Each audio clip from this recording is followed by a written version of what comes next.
ഈ കാക്കയുടെ ബുദ്ധി നിങ്ങളൊന്ന് നോക്കിക്കേ. കലത്തിലെ വെള്ളം കുടിക്കുവാനായിട്ട് കലത്തിൽ കല്ല് പറക്കിയിട്ട 90s കിഡ്സായ കാക്ക മാമനെ നമുക്ക് ഓർമ്മയുണ്ട്. എന്നാൽ ഈ കാക്കയ്ക്ക് കിട്ടിയ വാൾനട്ട് പൊട്ടിക്കുവാൻ അതിൻ്റെ പഠിച്ച പണി 18ഉം അത് നോക്കുകയാണ്. അതിനറിയാം അതിനെ സഹായിക്കുവാൻ അവിടെ ആരും തന്നെ വരാനില്ല. അതുകൊണ്ട് തന്നെ അതിൻ്റെ വിശപ്പടക്കണമെങ്കിൽ ഈ പറയപ്പെടുന്ന വാൾനട്ട് എങ്ങനെയെങ്കിലും പൊട്ടിച്ചേ പറ്റൂ.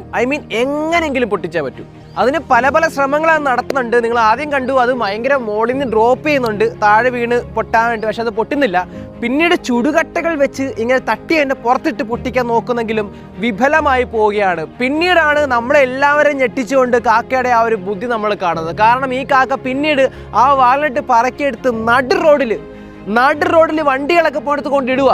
റോഡിൽ കൊണ്ടിടുമ്പോൾ കാറുകളോ വണ്ടികളോ എല്ലാം കയറി അത് പൊട്ടിക്കഴിഞ്ഞാൽ ആ വാൾനട്ട് പൊട്ടിയതിനകത്തിരിക്കാൻ നട്ട് കഴിക്കാമല്ലോ എന്ന ചിന്തയിലായിരിക്കണം.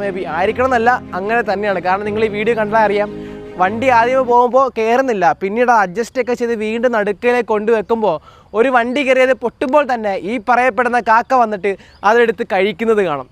ഏജാതി ബുദ്ധി. ഇതിൽ നിന്ന് നമുക്കെന്ത് മനസ്സിലാക്കാം? കുറേയേറെ ശ്രമങ്ങൾക്ക് ശേഷം ഈ പറയുന്ന കാക്കയുടെ ഒരാഗ്രഹം അല്ലെങ്കിൽ ലക്ഷ്യം അല്ലെങ്കിൽ ഉദ്ദേശം ഇവിടെ നടന്നു. എന്താ അതിൻ്റെ പിറകിൽ? ശ്രമങ്ങളാണ്, പല പല ശ്രമങ്ങൾ. നമ്മൾ 1 ശ്രമിച്ചു, നടന്നില്ല. 2 ശ്രമിച്ചു, നടന്നില്ല. 3ാമത് വേറൊരു മെത്തേഡ് ശ്രമിച്ചു, നടന്നില്ല. പക്ഷേ അത് നടക്കുന്നത് വരെ ആ കാക്ക ശ്രമിച്ചതുകൊണ്ട് അതിൻ്റെ വിശപ്പടക്കാനും പറ്റി, നട്ട്സ് പൊട്ടിക്കുവാനും പറ്റി. ശരിക്കും പറഞ്ഞ മാർഗമല്ല, ലക്ഷ്യമാണ് പ്രധാനം. നമ്മളെ ലക്ഷ്യസ്ഥാനത്തെത്തുവാൻ നമ്മൾ പരിശ്രമിക്കണം. പല രീതിയിൽ പരിശ്രമിക്കണം, പല തവണ പരിശ്രമിക്കണം, തോറ്റാലും പരിശ്രമിക്കണം. പക്ഷേ ഈ പരിശ്രമങ്ങളൊന്നും തന്നെ മറ്റുള്ളവർക്ക് ബുദ്ധിമുട്ടുണ്ടാക്കിയാകരുത് എന്ന് മാത്രം. ഈ കാക്കയുടെ കഥ നിങ്ങൾ കണ്ടില്ലേ? ഇതുപോലെ ഒരുപാട് കഥകൾ പ്രകൃതിയിൽ തന്നെ നമ്മുടെ ചുറ്റുപാടുമുണ്ട്. കിളികളായിട്ടും മൃഗങ്ങളായിട്ടും മരങ്ങൾ, അങ്ങനെ പല ജാതികളായിട്ടും നമ്മുടെ മുമ്പിലുണ്ട്.